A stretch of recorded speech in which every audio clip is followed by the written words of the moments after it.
Hey there, and welcome to Season 4 of Stories Unveiled, the podcast where we believe every story has the power to inspire, connect, and transform. Whether it's through the mundane moments or the life-altering tragedies, we highlight God's story on display in our lives. Each episode, our guests get real and dive into their own personal journey. Here is where we hold hardship in one hand and hope in the other, while we explore who Jesus is in the messy middle. I'm Ashley Sears. I'm so glad you're here.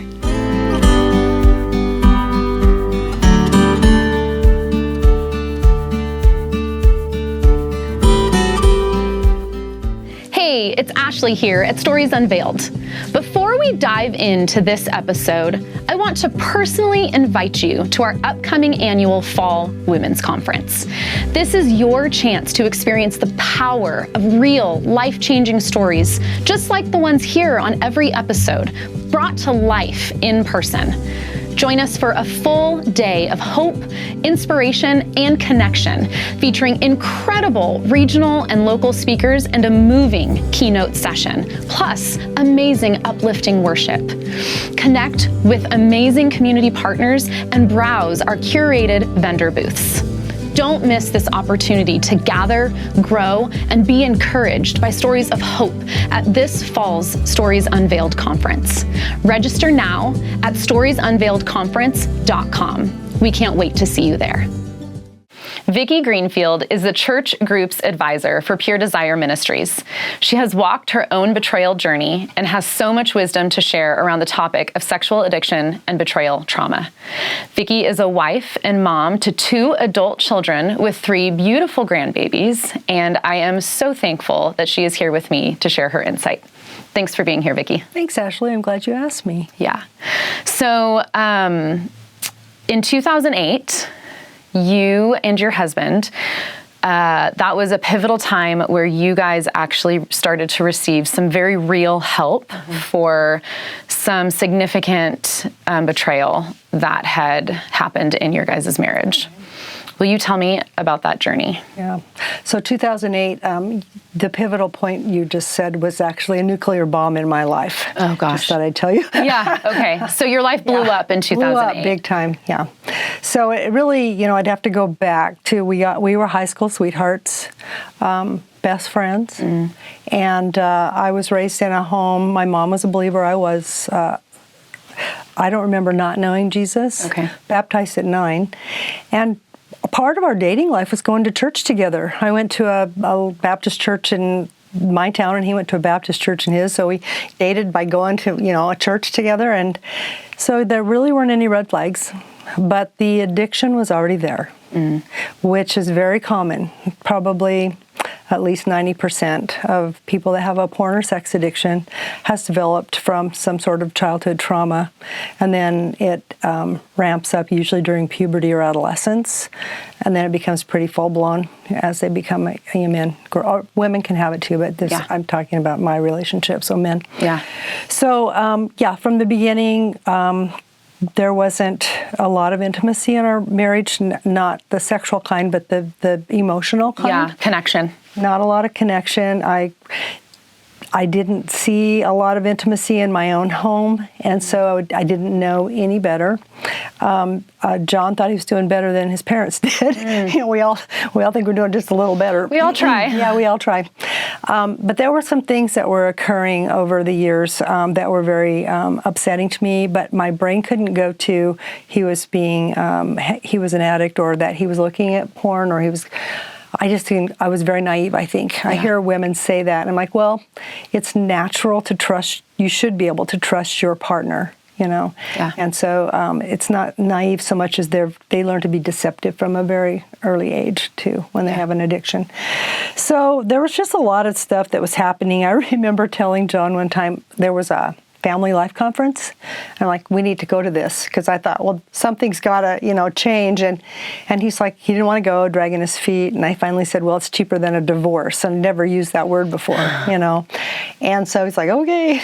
So we went, and just like everything that I tried everything, and I read all the books, and did all the things to help to save him. To help our relationship. Okay. I did not know still. Yeah. At the 20-year mark is when I really found out from a family member who saw him coming out of a strip bar. I have his permission to talk about it, but that there was a secret life. Yeah.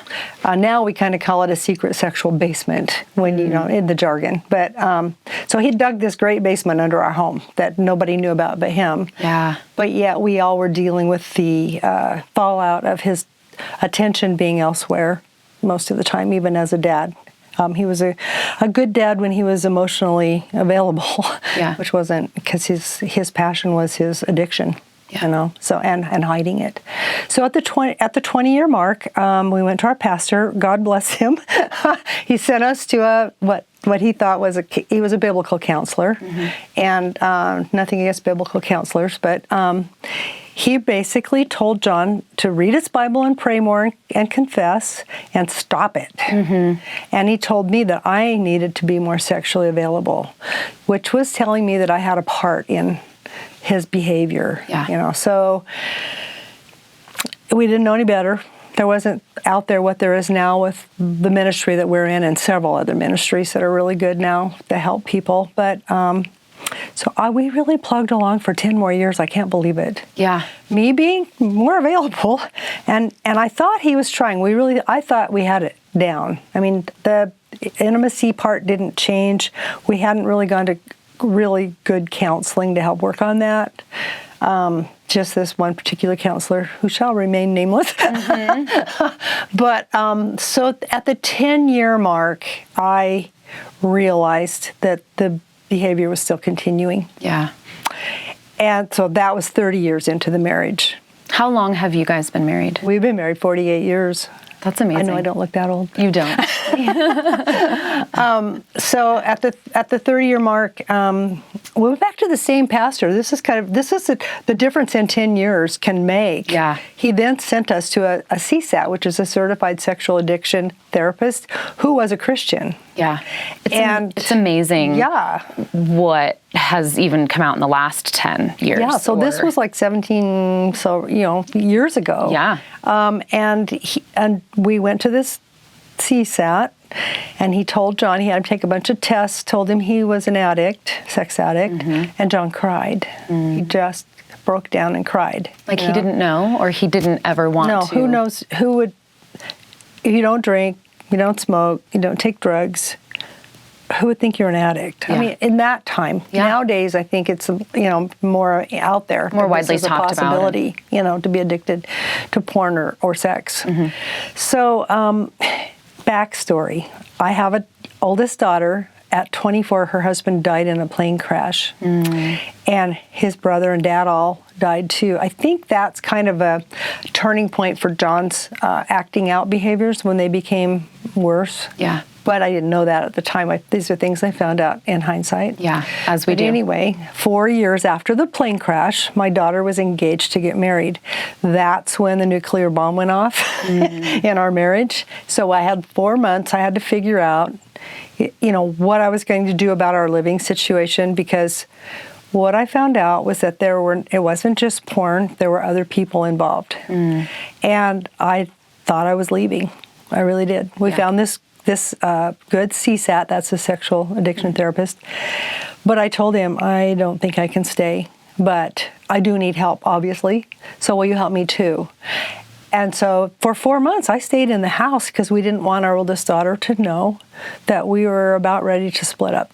Yeah, it was her wedding season, her wedding, right? And that girl, she's a beautiful girl, had gone through so much with a plane crash and losing, I think we did a lot of grief work during that plane crash. That grief work actually really carried me through the marriage crash, too, So anyway, she got married, and John was doing all the things. When you really seriously want recovery, men or women, there's a lot of time investment and just personal investment you have to make. A lot of people would like to think that, and I believe that God can do miracles. Yeah. I believe that if you ask him to change you, he can do it right then. But I also have seen and believe more strongly that he wants you to put some skin in the game. Yeah. And he wants to see you invest in your own recovery, including me from what had happened. And so that's what John was doing. So, it was only 4 months, and I was not convinced to stay, but I also wasn't convinced to go anymore. So I just was really honest. I said, I don't know if I want to stay married to you. I don't think so, but I'm willing to wait and see. And John said, I will save myself for you. And at the time I thought, you were supposed to be doing that to start with. You're like, wait a minute. I thought that's what was supposed to be happening. Didn't mean a lot at the time. But I look back now, and I understand a lot more. The sentiment was there. Well, I understand a lot more about addiction. Yes. Too, now. So he basically, we were abstinent from any sexual behaviors for 2 years. Yeah. Him included. Yeah. And as a matter of fact, we did a podcast for Pure Desire, and he said 2 years, so many days, and so many hours. He was just joking. He probably did. Like he had it all figured out, because to an addict, that's important. Well, yeah, but he was a very much recovered addict by the time. I know that, but that's the joke, right? That's yes, it is. He runs groups for men, so he knows how they, how they feel about it. So at the 2 year mark, God was really changing my heart. I spent a lot of time being really mad at John. Yeah. For 2 years. Yeah. Just broken. I hear that. Broken, hurt, mad, angry. The counselor said to me one day, "Do you think contempt's a sin?" And I was like contemptuous of the counselor when he said that. You're like, let me think about that. I'm like, well, yeah. And he's like, well, you spent 2 years now, and are you going to stay or are you going to go? And what's that going to look like for how you're, dealing with, your pain, I guess we should say. I don't know if that's exact words, but I went home and I was really mad. And I looked up contempt in the dictionary. It means you think you're better than someone else. And by golly, I did. I thought I was a lot better than him. I didn't think I'd ever do that to anyone. I didn't even think I had the capability, although I know we're all sinful, our nature, But so God just said to me, basically, we need to work on your heart. Not to stay with John, but to just, what do you want out of life? How do you want to move forward from this? After 2 years of, I see younger women that just get the hang of that a lot sooner than I did, but I spent 2 years. I went to the counselor finally, and I said, I think I'm ready to stay in the marriage, but it's got to look different. It's got to look healthier. Our sexual life has to be healthier. Everything's got to change, and I know that's a lot that has to change in my heart and about me. So that's where we worked for a while.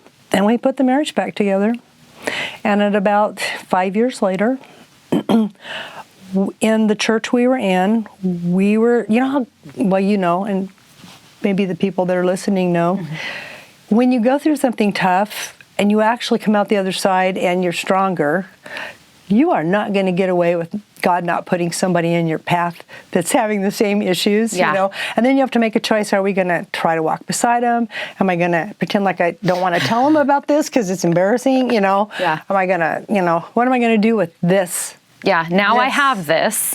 What am I going to do with this? What am I going to do with it? And then, we were in a Celebrate Recovery. Yeah. I'm just going to kind of do a loop here. And John, they want you to do a testimony, John wanted to do his testimony, and I was just, this is, back, we were in the beginning stages of recovery. Okay. I'm like, no, somebody will know what's going on with us. We own a business in the valley. We're this, we're that. And John's like, if someone's here, they're here because they need to be in Celebrate Recovery. Yeah. And so, because I don't care. He said, if I can help someone, if I can tell someone what God's doing in my life, then I'm going to. And so I kind of sat out like this, while he was doing it. And believe it or not, now it's just so weird because, if someone comes up to me in a restaurant, the waitress, and says something, I'll tell her all about it. Yeah. Yeah. So things have changed a lot. But anyway, we went to our pastor at the church, back to the story, and told him that we would, we didn't know what we could do, but we could maybe walk beside a couple if they were going through this. Help mentor or something. And he didn't really want to hear it. Really? No, it's not the pastor that's at our church now. Yeah. That pastor that's at the church now is, all he loves Pure Desire. But yeah. So we just felt really kind of like we were out there. Found out in a roundabout way after we'd been in recovery about Pure Desire. We both joined groups, and they're long groups. You know, the men's groups are like a year and a half, 2 years sometimes if they do all the things. Yeah. And my group was almost a year and a half. Shouldn't be, but it was. Yeah. And we went through the groups to make sure we liked it and we loved it. And so we just like, okay, we're going to do it. You know, back to the pastors, back to the deacons. Can we put this in our church? So they had the big meeting and they said, well, we don't want to own this as a ministry, but you can have it as like an outreach ministry, and you can use a room or two. Yeah. You know. So that's kind of how we got started doing the Pure Desire stuff. Yeah. I know full well. It's hard because, you know, it's easy to look at pastors that are like, I don't want to have anything to do with this, and just get. And, you know, I've been in a place where I've been so mad because I'm like, do you not know like what? And I've had to learn how to grow compassion for those leaders in the church that tell you to pray harder, read your Bible more, do all of those things, because they just don't know. Right. They just don't know the implications and the damage that causes, and how. I would like to think they just don't know, but I think there's a few that do. But well, that's another podcast probably. We could have several podcasts. But it's just so hard because the church needs this. Yeah. Everybody needs to know about this specific, like you had said, you're not an alcoholic, you're not a drug addict, you're not something that is to the world an addict. No. And so it's really easy to conceal. It's really easy to function. You go to work, you hold a job, you do all of these things. Meanwhile, you're literally dying inside and your marriage is falling apart. And even if you're not married, people still struggle with this and it still eats them, you know, alive. It's weird. I was talking to a pastor of a local church here, and he said, what's so crazy to me is that nowadays pornography is so wildly talked about, and whether it's acceptable or not in whatever circle you run in, you know, it's so wildly talked about, almost that of alcohol and drugs and all of those things. Why, when a leader or somebody, we'll even just say anybody in the church, why when they go to their pastor and say, I'm struggling with this, is it not accepted like alcoholism and saying, what can we do to help you? Right. How can we walk alongside There's you? There's an ick factor to sex addiction. There is. Yeah. That's a really good way to put it. There's an ick factor. Yeah. Yeah. Unfortunately. Yeah. Well, so I mean, I guess shameless plug, but I'm on the board of Pure Desire, and you work as the church. Yeah, I don't work for money. No, you're a volunteer. They interviewed me as if I were getting a high-powered job, I'll tell you. But yeah, I've been doing this for a long time now. It's a very important job, Vicki. Well, I'd be doing what I'm doing whether I was a church group advisor or not. Right. It's just our ministry. God's driving the car, you know? Yes.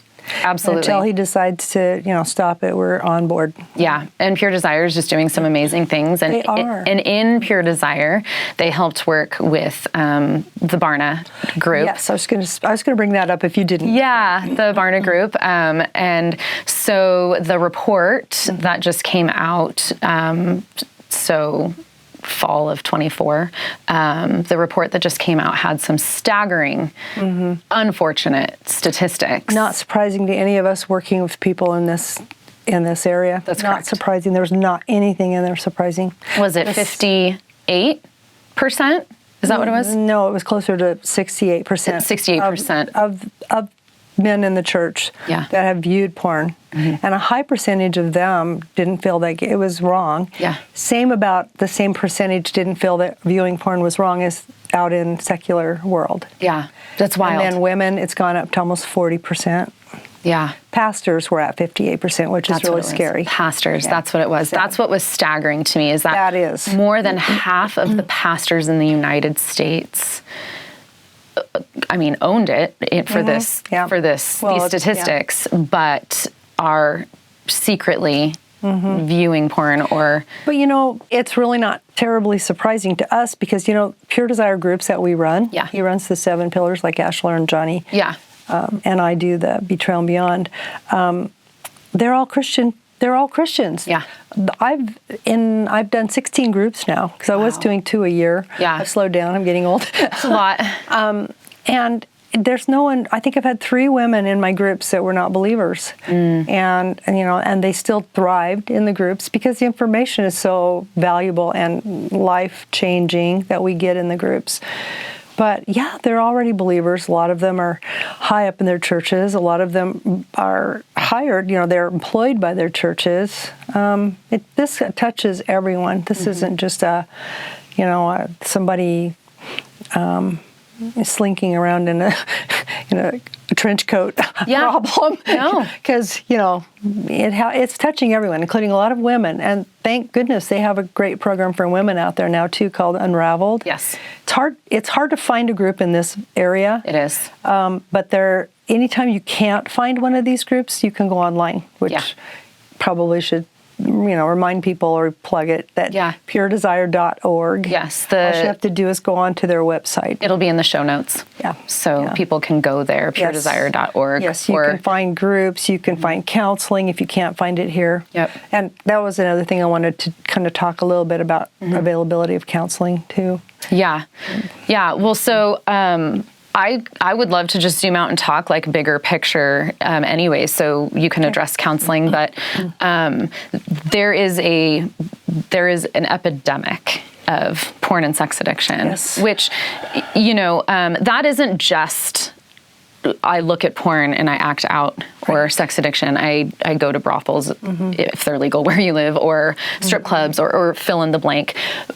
That's often, and I know for so many stories, that porn is where it starts, right? There are smaller things, and then you look at porn, and then it grows and grows, and that oftentimes leads to infidelity, like real life engaging with another human. It's like in our situation. Yes, infidelity, and it just keeps going, right? And it just keeps progressing, and so.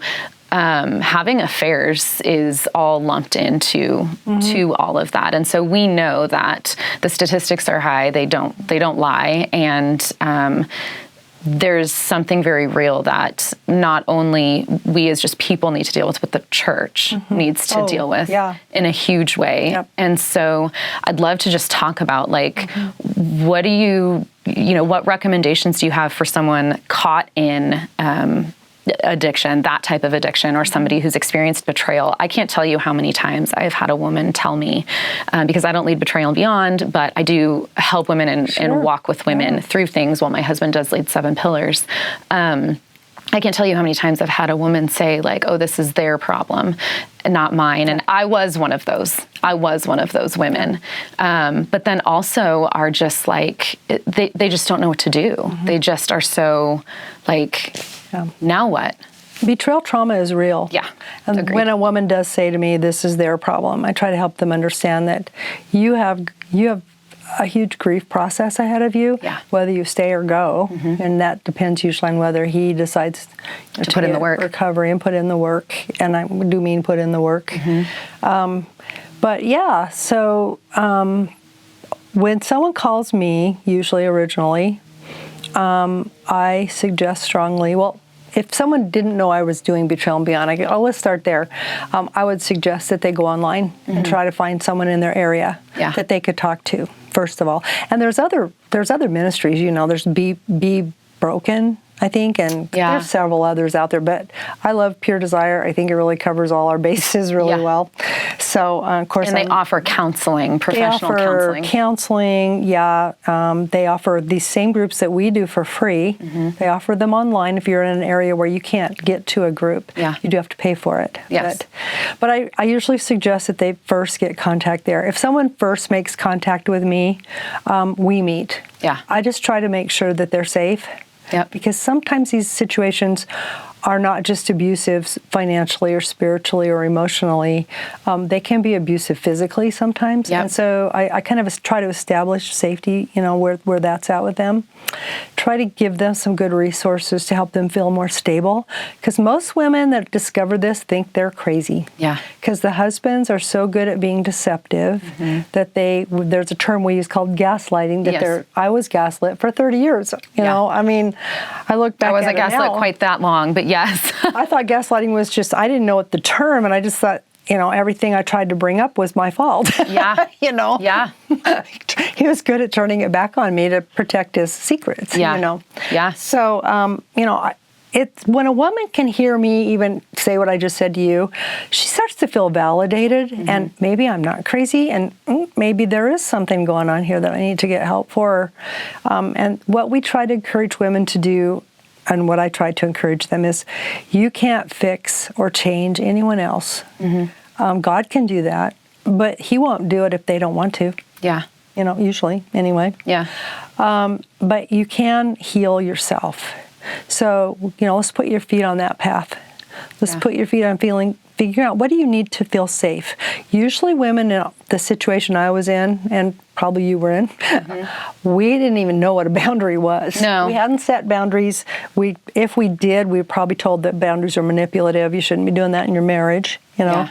So we have to teach what healthy boundaries look like, so that they can kind of develop a safety plan in their head for how they're going to stay in the marriage and what they need to be watching for, or if they need to leave. Yeah. So it's a process. It and is. it takes time. And what we do a lot in our groups is safety stabilization. Talk about what health looks like in his behavior and in your own.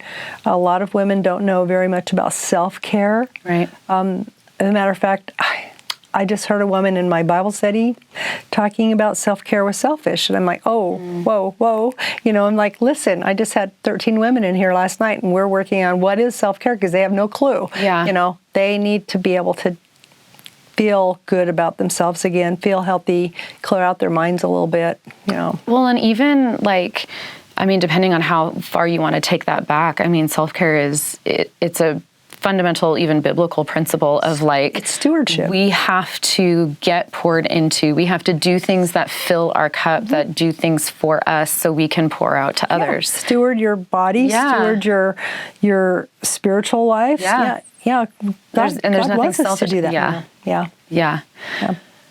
Well, so getting them in these groups is just and that there's something I don't know how to even explain how the Holy Spirit works when you're in community. But we provide a safe place. Nothing's said outside that group. My basic saying is, if you want to talk about what you've learned here, great. Don't talk about what you've learned about me here. So we got this safe place for women to share, and it's not a husband bashing session, but we do have to talk about what we've been through. And we work through this program of grieving. Grief cycle includes anger, if you know what the grief cycle is.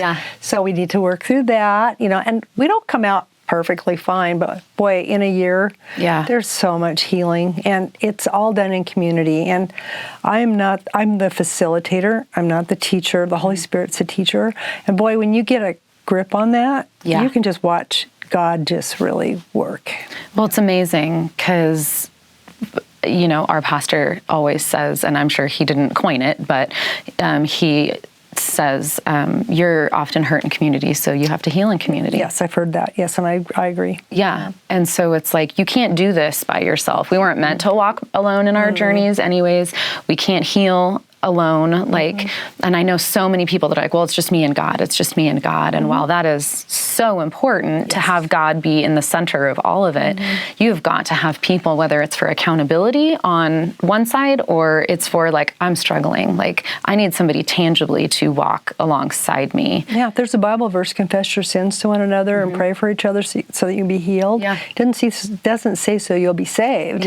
He's saying you need to share your life with someone for your own healing. Well, I know that's where Asher and I got, which is why Stories Unveiled even started, is just the simple fact that it's we got to a point, like you said, John was like, I want to share my testimony. And you were like, I don't think so. But my husband and I got to a point in our journey where it was like, okay, well, we can either keep this here close to our vest, or we can share it with whoever will listen, or whoever God puts on our path to hopefully maybe help somebody, because we cannot be the only people dealing with this. And we know now, especially with all the statistics, that we're not. And so it's our our job, I feel like, as believers even to say, like, this is what I've walked through.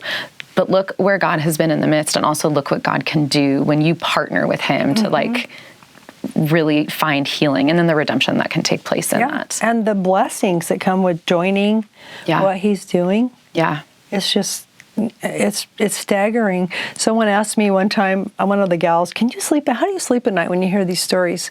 I'm like, I sleep good. Yeah. I have a front row seat to watching God work. And it's hard. And I can't say that I used to say it doesn't affect me, but I know it does. Yeah. Because it's part of my story too, so it affects that part of my spirit. But that also makes me an empathetic witness. Yeah. Which, if we hadn't had that experience, we could be present. Yes. But the empathetic witness part would not be nearly as strong. No. So, and that reminds me too, I was going to bring up, when you're trying to find a group or somebody that's safe, that's kind of a scary step.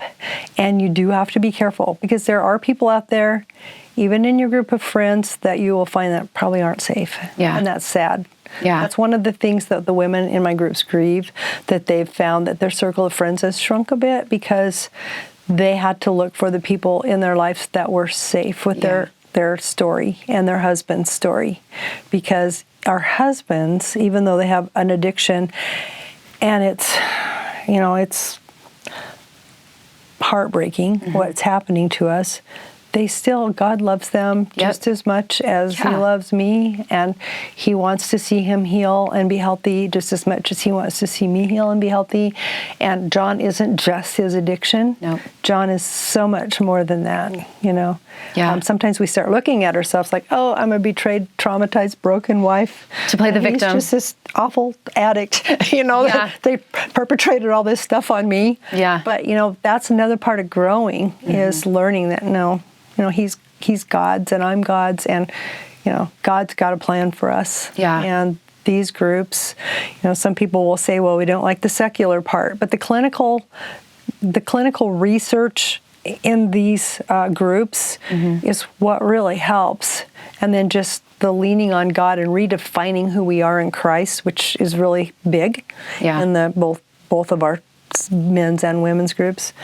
It's that's the healing touch, it's what we need. Yeah. But I know in my journey, I used to, and I don't know if this is the actual phrase, but I used to offer like premature forgiveness. I don't know if that's like actually what, But so like in my own recovery and healing journey from betrayal, it's also like, I didn't realize how much it was like, you just offer forgiveness. Because as a Christian, we have to forgive. Yes, we do. And so it's like, okay, but what I realized as I got far into my own healing journey, that it was like, I never forgave. Every time I forgave, I never actually forgave. Every group I've got, I've had at least one woman that said, I told my husband I forgave him, and after working on this, I got to go back and say, I don't forgive you yet, but I'm working on it, Premature forgiveness is a real thing. Yeah. And it's so hard. I'd love to hear your perspective a little bit. It's so hard because as believers, we are called to forgive because Christ first forgave us, and we are no better. Right? Like we still have our own sins, we still fall short and all of those things. And it's so hard to forgive somebody who has continued to hurt you. And sometimes, in some cases, will continue to hurt you. And, I love that you addressed if a marriage survives, because not all marriages do. Yeah, this is a Christian program, but we also recognize that it takes two people to be in a marriage, a healthy marriage. Yeah. And if one person chooses to not be healthy, then the other person has to choose what he or she needs to be safe. Yeah. And so that's the learning curve here. But as far as the forgiveness piece, they talk in our book, it's like a year-long, book. Yeah. They talk early about forgiveness, but it's about, let's think about, this is what we're going to work towards. It's not like, okay, do that now and then we'll move on. Yeah. But I could have, if Johnny had decided he didn't want to change, let's say, or if he gave up on himself, I would have left. I knew I would have left. I mean, I thought I was leaving anyway. Right. But God didn't tell me I had to reconcile with him. the picture that I've had was if a snake bites you, and the snake doesn't get help for being a biter. Then you don't have to expose yourself to the snake anymore. If you need to feel safe, you need to move yourself into a place of safety, and that may be away from the snake for good. Or at least away from the snake till you can see that and that's probably not a good analogy of snake, but you can see some change. And, so the groups are Christian. Yes, we want marriages to make it, and we know they can. But it takes two. So if the partner has chosen the addiction, because sometimes they just feel so helpless and so hopeless that they don't think they can do it, and so they give up. Then the other partner needs to be able to move on or move into a place of safety. Some women stay married, but basically we ask, how will you feel safe? If you choose to stay married, we never tell someone to stay or go. That's a personal decision. The only time I've ever told a woman to go is when she was actually being physically hurt. There's violence against her. I've told her to leave the house and get a protection order and help a couple of them do it. But that doesn't happen. The abusive factor is more emotional, spiritual, financial, sexual, not physical in what we deal with. And there's a lot of abusive, it's called a pornified style of living, or pornified style of viewing life. I can't remember how exactly they put it, where they can be pretty abusive in a lot of areas and not even realize it because of that. So, you need to get safe. And you don't have to reconcile with someone that's abusive. And I love that because I just feel like it gives freedom in being able to work on yourself, get healing, and growing up in a Christian home and just always being told that divorce was never an option. Although I did see divorce play out, it still was one of those, it's not God's plan, and God doesn't want divorce, and He hates divorce. And I know pastors that have used divorce as it's a really bad word, and while all of those things are true, it isn't God's design, it isn't His plan, but neither is addiction. I was just thinking that. But neither is pornography, neither is... Or abuse. Or abuse. None of that is God's plan either. And so here we are in a fallen world with so much garbage that what do you do with that? And for somebody, I won't even say a woman, because a man, we know statistically now that there are women that really struggle, that... you don't have to feel stuck, that there is freedom. But back to the forgiveness thing, what I like about our program too is forgiveness is worked through as a part of your grief cycle. Because you have to know what you're forgiving. Even if your partner is doing all the right things like John did, you have to know what you're forgiving, or it's going to come back. I think one of my most frustrating things as a younger woman was going to women's retreats and having them say, just give it to God. Just give it to God. And so I would, give it to God. And then 3 weeks later, after I came down off the mountain from the retreat, it was back. It's like, oh God, I'm doing something wrong. I had no idea that giving it to God was a process. And actually someone could explain to me how to do that, I just thought it was a saying that I had to figure out on my own. So giving it to God, processing your grief, your hurts, what you've lost, is so healing. And that can lead to complete forgiveness, My heart is soft towards my husband, but there's a scar there. It's not going to go away, but it's a clean scar. We cleaned it out. The surgeon cleaned it out. And but it took a lot of work. Well, and that's something I always advise people, women from the stage at Stories Unveiled, but I have men and women on the podcast, but just people in general that are sharing their stories, I highly advise and walk alongside them to share from a place of a scar rather than an open wound, just because of so much that we learn in the process of coming out of something terrible. A place of an open wound is no place to start sharing with someone. Because you're still wounded, you're still hurt, and you need the triage, right? You need the help. You can't really effectively help somebody else if you're bleeding, And so, but I fully I feel that. I have such compassion for my husband too. I have a very soft heart for my husband. And I remember the moment in my healing journey. He was way ahead of me in his healing I remember that journey. Happened to me. Yeah, he found Pure Desire. Well, I actually found Pure Desire, but he started going on his own, and he started finding freedom and healing and really what it looked like to dig deep and to do some of the hard work. And I was like, great, now we'll be fine. And it was like, whoa, I actually have so much of my own stuff. And so when I started digging in and I realized wow, I am called to forgive. I don't feel like I am released from my marriage, although I could have been. Yeah. But that moment that I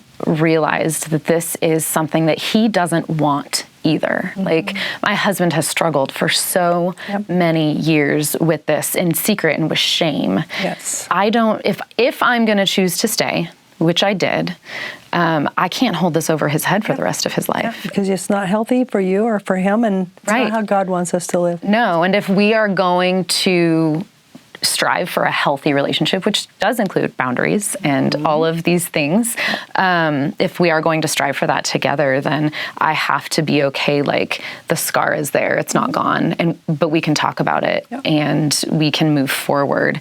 And I just have such a soft place in my heart because of that. And I know, while to date there has not been a relapse, to the best of my knowledge, I always put that caveat. I don't know that I never will.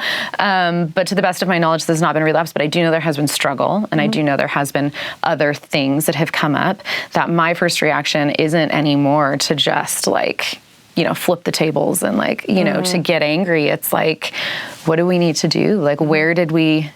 Not me, but how, I know it's nothing I did. This is not me. This has nothing to do with me. What do you need? How can I support you? That's just how we have built such a beautiful recovery story. He feels safe too. Yeah. And he has men, and he has. And don't you think, after going through this, not that I would wish this on my worst enemy, right? Your relationship is so much deeper than it would have ever been had you not experienced this. Yeah.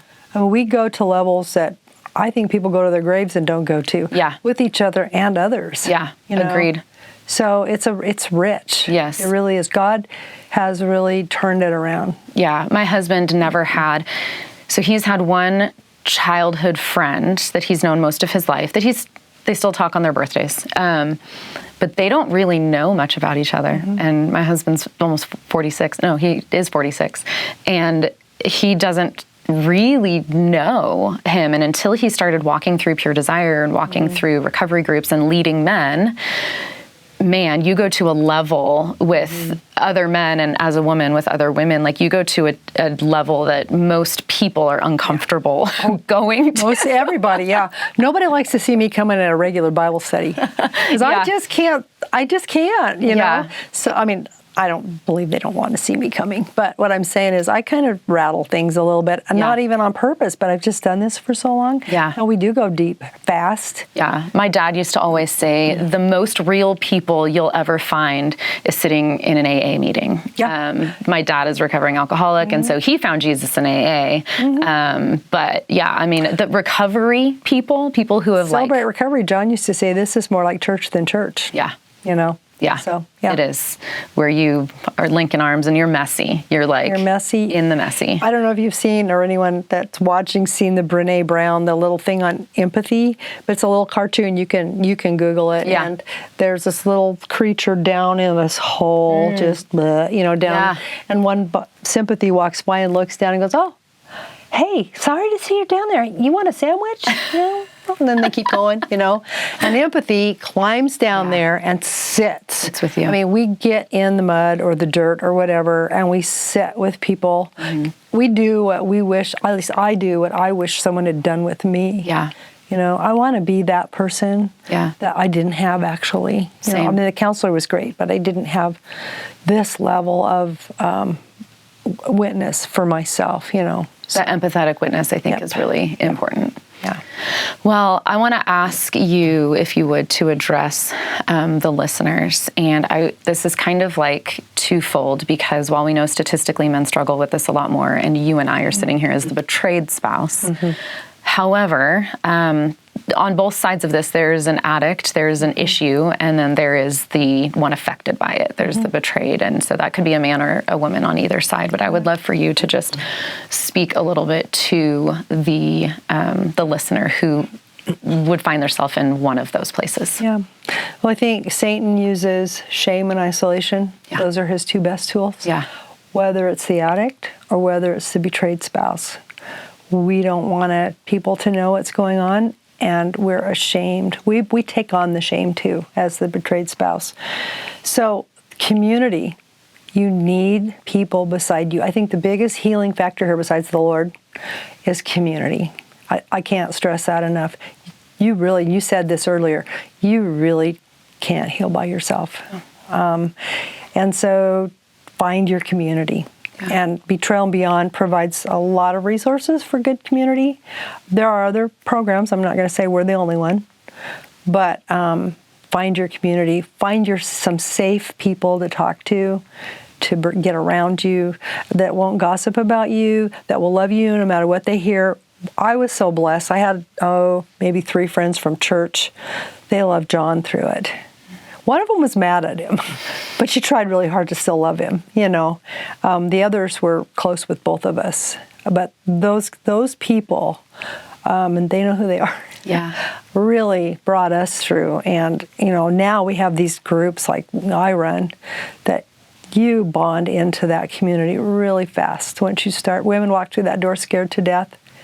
Thinking they're the only one, or what am I going to have to share, or, what are people going to find out? And within 3 weeks, they're like, can't wait to come back, calling each other, meeting each other. It's great. I've got today one of the gals in my brand new group. We've met 5 times, starting a Secret Santa for us all, So but it's like there's hope and there's joy and there's sorrow and sadness, but the community brings a lot of, healthy things into this healing broken thing that we're trying to do. But, yeah.